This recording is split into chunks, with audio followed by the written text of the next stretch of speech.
클라이밍을 하면 홀드를 잡고 몸을 지탱해야 하기 때문에 기본적으로 손가락에 부하가 많이 걸립니다. 거기다 그레이드가 높아질수록 점점 더 작은 홀드를 잡아야 하기 때문에 손가락에 가해지는 부하는 더 커지죠. 또 손가락에는 근육이 없기 때문에 한번 부상을 당하면 잘 낫지 않습니다. 어느 정도 회복이 됐다 싶어 홀드를 잡아보면 여전히 아픈 게 손가락 부상이고, 또 완전히 회복하기 위해 오래 쉬어버리면 그레이드가 많이 내려가니 참 스트레스입니다. 우리 몸에서 가장 정교한 부위 중 하나인 손가락은 관절, 힘줄, 그리고 인대로 이루어져 있습니다. 힘줄은 뼈와 근육을 연결하는 조직으로 손가락 힘줄은 손가락 뼈와 전완근을 이어줍니다. 손가락 힘줄은 크게 두 가지가 있는데요. 손가락 밑에 위치하여 굽힘을 담당하는 힘줄과 손등 쪽에 위치하여 손가락을 펴는 움직임을 담당하는 힘줄이 있습니다.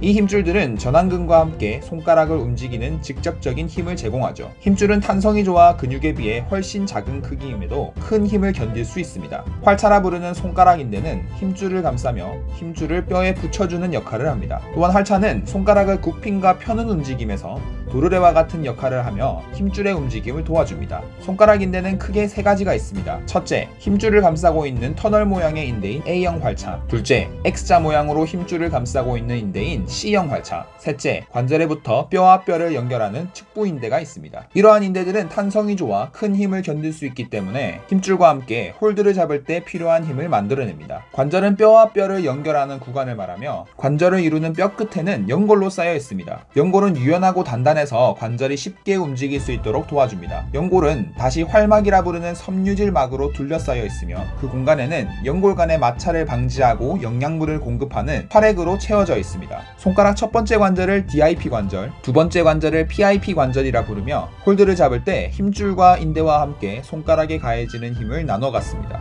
클라이밍을 하면 자기 체중만큼의 힘이 손가락에 가해지는데요. 홀드가 작으면 작을수록 전완근의 개입이 줄어들기 때문에 손가락의 힘줄, 인대, 관절의 부담이 커집니다. 클라이머들이 가장 많이 경험하는 손가락 부상은 활차 손상입니다. 대부분의 경우 하나의 활차에서 부분적인 손상이 발생하는데요. 심각한 부상의 경우 하나 이상의 활차가 완전히 찢어지기도 합니다. 클라이머들이 홀드를 잡을 때 가장 집중적으로 힘이 가해지는 부위가 손가락 세 번째 마디에 있는 A2 활차와 두 번째 마디에 있는 A4 활차이기 때문에 이 부위의 활차 손상이 가장 흔하게 발생합니다. 마디를 눌렀을 때 통증이 느껴진다면 활차 손상입니다. 찢어짐 정도에 따라 다르지만 일반적으로 회복까지 2주에서 10주 정도 소요됩니다. 활차는 혈관이 거의 없기 때문에 부상 회복에 필요한 영양분을 공급받기가 어려워 회복이 느립니다. 때문에 많은 클라이머들이 활차 부상을 입은 후 답답한 나머지 너무 빨리 클라이밍에 복귀하는데, 이 경우 부분적으로 회복된 부위에 재차 데미지를 입으면서 부상이 장기화됩니다. 원칙적으로는 마디를 눌렀을 때 통증이 완전히 사라진 이후 복귀하는 것이 가장 좋습니다.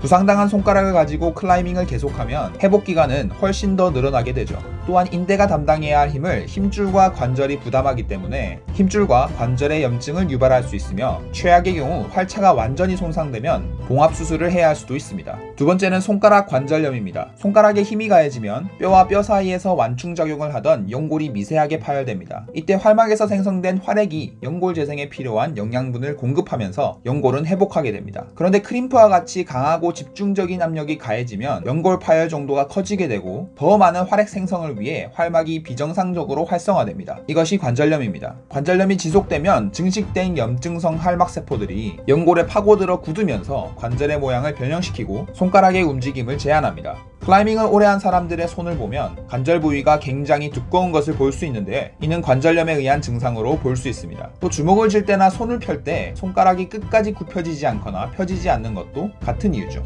마지막으로 힘줄 부상입니다. 뼈만큼 강한 장력을 가진 힘줄이기에 힘줄이 파열되거나 손상되는 부상은 굉장히 강한 충격이 가해져야 입는 부상입니다. 보통 힘줄이 끊어지는 부상은 활차 파열도 동반하기 때문에 봉합 수술이 필요하며 회복까지 굉장히 긴 시간이 걸립니다. 활차와 관절이 약해져 있는 상태에서 무리하게 작은 홀드를 잡으면 힘줄 부상으로 이어질 수 있으니 조심합니다. 또 두꺼운 핀치를 많이 잡으면 엄지 쪽으로 연결된 힘줄과 인대에 부상을 입을 수 있습니다. 핀치를 잡을 때 엄지가 과도하게 확장되면서 힘줄에 마찰력이 가해지고 엄지를 움직이는 힘줄에 염증이 생긴 것입니다. 손가락 부상을 입으면 운동을 멈추고 상태를 확인합니다.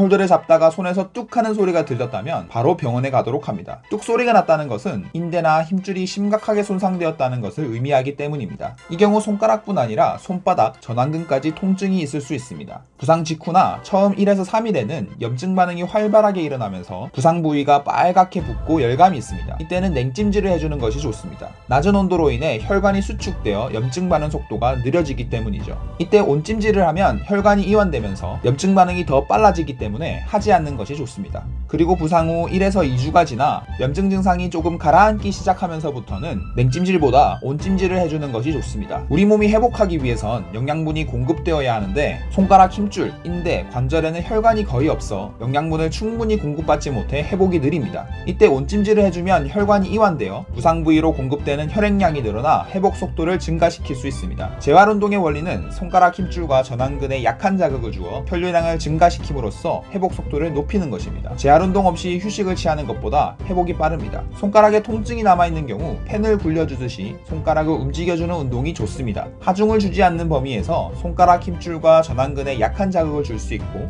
혈액순환을 높일 수 있습니다. 실제 펜을 잡고 굴려주어도 좋습니다. 손가락이 어느 정도 회복이 되면 철봉에 매달려 손가락에 좀 더 강한 자극을 주도록 합니다. 철봉에 매달리는 정적인 운동은 관절과 근육의 움직임 없이 근육과 힘줄에 자극을 주기 때문에 재활운동으로 좋습니다. 이후 통증이 사라져 클라이밍에 복귀하더라도 관절의 가동 범위를 제한하는 것이 좋습니다. 통증이 사라졌다 하여 순간적으로 손가락에 힘이 많이 들어가는 동작이나 홀드를 잡을 경우 재차 부상을 당할 수 있습니다. 통증이 사라졌다는 것은 염증이 사라졌다는 것이지 힘줄이나 인대, 관절이 완전히 회복되었다는 것을 의미하지는 않기 때문이죠. 또 자신의 난이도보다 낮은 볼더링의 문제를 많이 풀거나 지구력 트레이닝을 통해 점진적으로 복귀하는 것이 좋습니다. 또한 통증이 있을 경우 부상 부위에 파스를 바르거나 소염 진통제를 일시적으로 복용하는 것도 도움이 됩니다. 염증 작용을 완화시켜 통증을 줄여주기 때문이죠. 이후에는 파스 대신 관절염 전문 크림을 바르는 것이 좋습니다. 소염 진통제는 염증 완화가 목적이면 관절염 크림은 힘줄, 인대, 연골 재생에 필요한 영양분인 황을 공급해주는 것이 목적입니다. 힘줄, 인대, 연골은 유연하면서 단단한 콜라겐 섬유이며 콜라겐 합성을 위해선 황이 필요합니다. 나이가 많으신 분들이 골다공증 및 관절염 예방을 위해 식이유황을 먹는데 이것 또한 연골 재생에 필요한 황을 보충해주기 위함이죠. 시중에는 여러가지 관절염 전문 크림이 있는데 이때 크림에 황 성분이 포함되어 있는지 확인 후 구매하도록 합니다.